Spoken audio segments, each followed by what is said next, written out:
المغرب، هاتوا المغرب، هاتوا المغرب. المغرب ديما كيجي وكيصيفط عباد الله كونجي. ويلي ويلي ويلي، واش قلت لكم 3-0 ماشي 3-0.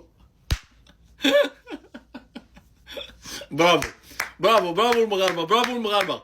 اليوم ماتش كبير، اليوم درتو ماتش كبير تبارك الله، ماتش خيالي اقسم بالله. كره متعه بيوتا، 3 ديال البيوتا، نتيجه اللي ماشي سهله ضد المنتخب الاماراتي، فريق اللي منظم، فريق كيلعب الدفاع كيتقاتل، ولكن راه بنتو فور شي فور.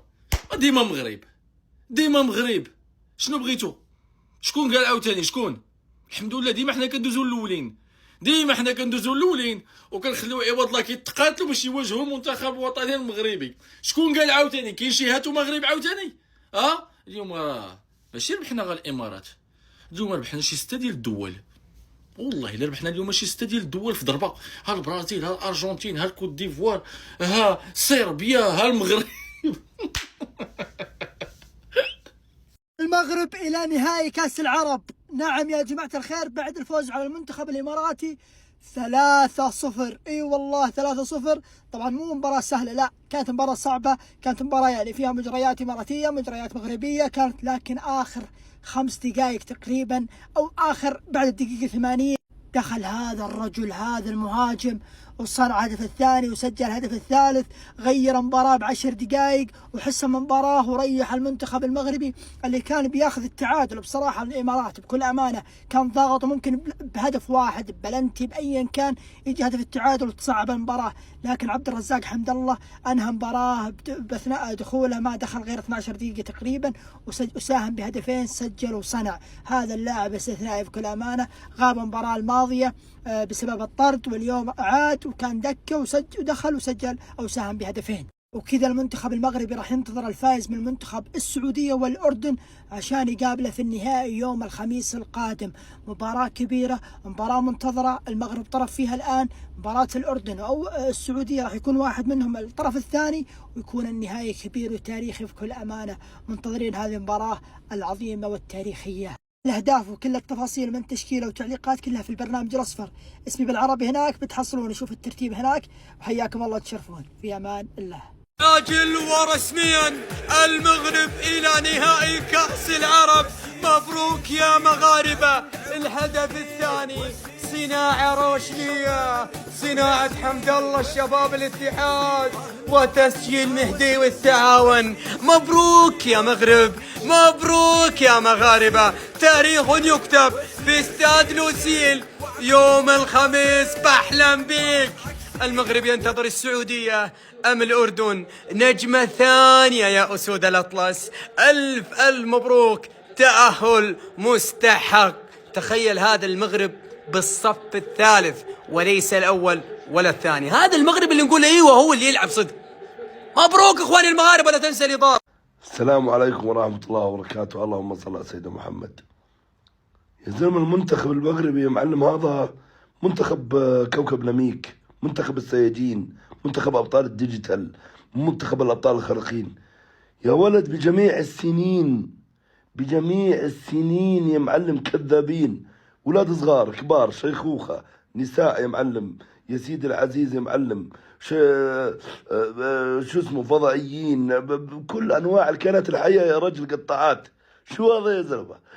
يا زلمة شو هذا يا معلم؟ ترى ما حد عارف يا سيدي العزيز غير حمد الله بالمنتخب اللي انا قاعد بشوفه. الباقي يا معلم من اولاد الحومه يا رجل، من الحاره جايبينهم. فالف المبروك. هي وصلوا نهائي يا اخوان باقل التكاليف، وصلوا نهائي كاس العرب.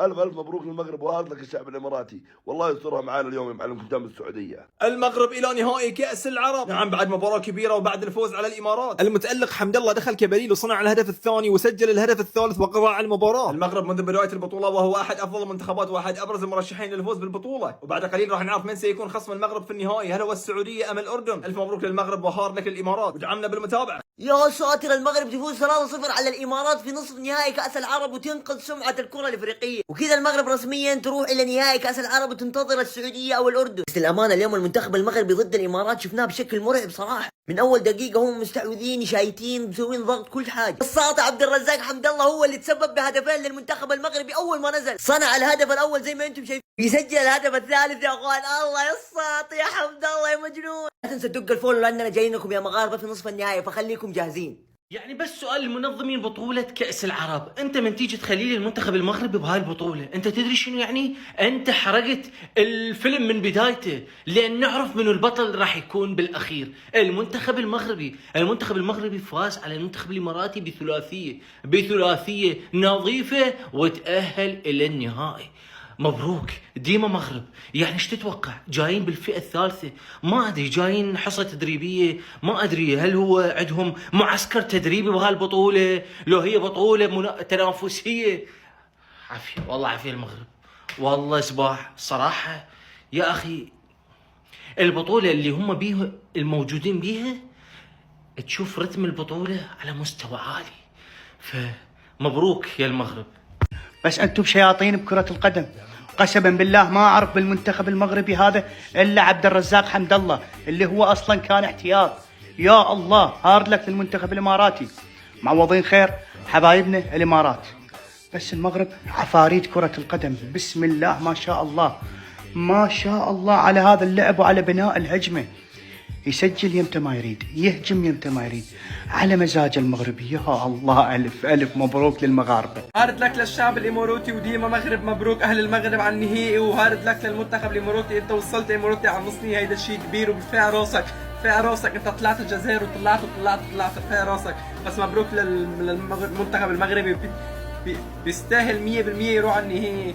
صح المنتخب الاماراتي انت مقدم شبه المباراة بس شو هذا المنتخب المغربي بالشوط الاول؟ انا بصراحه يا اخوان ما شفت منتخب زي المنتخب المغربي، بيلعبوا الفريق الثالث ومش طبيعيين يا اخوان، باصات ضغط. انا سمعت يا اخوان المنتخب المغربي بده يجيب حقه كجزائري ويفوز على منتخب الامارات يطلعهم ويروح للنهائي، انا هيك سمعت. ارفع راسك يا مغربي وابتخر بمنتخبك، لانه منتخبك مش طبيعي. رسميا انا توقعت المباراه 1-0 او 2-0 للمغرب، والمغرب بنهائي كاس العرب. باب اسود الاطلس عملوها فعلوها يا رجال. اول العابرين لنهائي كاس العرب اسود الاطلس المغرب ب2-0 على الامارات. هارد لك للامارات والف مليون تريليون لاسود الاطلس، والله وحوش، والله وحوش من قلبي عم بقلكم. فعلتوها والى النهائي. يا سعودي ويا اردني جهز حالك مين بدك تلاقي. قولوا الله يا رجال، حط فولو توقعاتكم للنهائي. الف مبروك لاهل المغرب يا اخوان، والله انجاز عظيم يا اخوان، وصلوا لنهائي كاس العرب يا اخوان، وهارد لك المنتخب الاماراتي يا اخواننا. يا اخوان تتعوض خير، تتعوض خير يا اهل الامارات واهل المغرب، والله بتستاهلوا، قدمتوا بطوله ممتازه وبتستاهلوا النهائي بصراحه. الان بدنا نشوف يا اخوان مين راح يواجه المغرب بالنهائي، مين راح يواجه المغرب بالنهائي، السعوديه او الاردن يا اخوان. خلينا نشوف. على الامارات حق افريقيا، احترام قاره افريقيا، رد اعتبار قاره افريقيا في المغرب على الامارات. 1-0 لسه دقيقة 28. الله يكون بعونك يا اماراتي. المغرب لحد الان لنهائي كاس العرب.